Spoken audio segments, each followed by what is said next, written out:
Howdy, two moms, two kids, Dr. Angelica Hernandez. Today I wanted to talk about a topic that you might be familiar with because you've experienced it yourself or are experiencing it or you've engaged in it. Either way, not a fun situation. But that is what is called either social or relational aggression. And it's a type of aggression that most girls and women use as opposed to male aggression, which is more physical.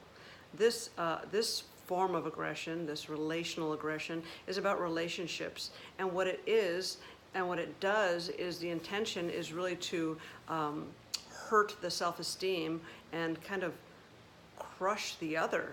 Not in a physical sense, again, but by maybe not inviting them to a birthday party, and that leaves them out. So alienation would be part of that.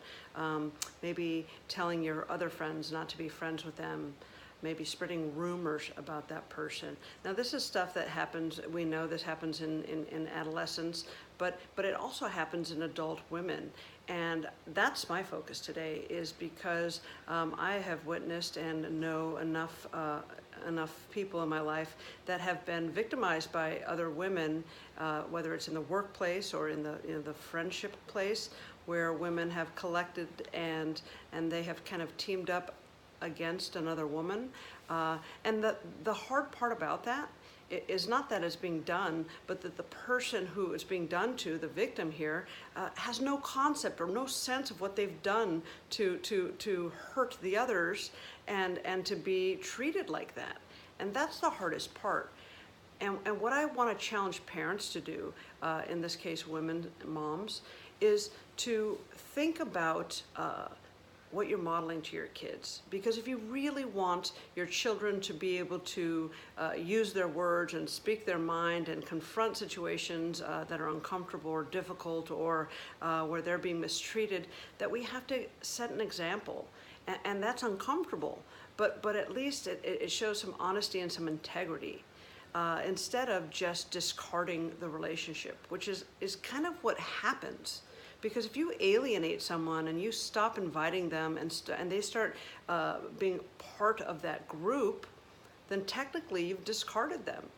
And that is a very painful place to be if that is you that's being discarded.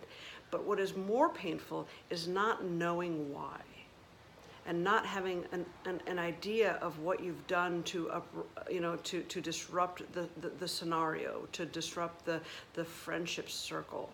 And that's what doesn't seem fair. So if you're participating in that and you have a beef or a problem with another woman who's in part of your women's circle, I mean, the best case scenario is that you pull that person aside and you say, hey, that was really uncomfortable when we were at dinner and you made a comment about my drinking.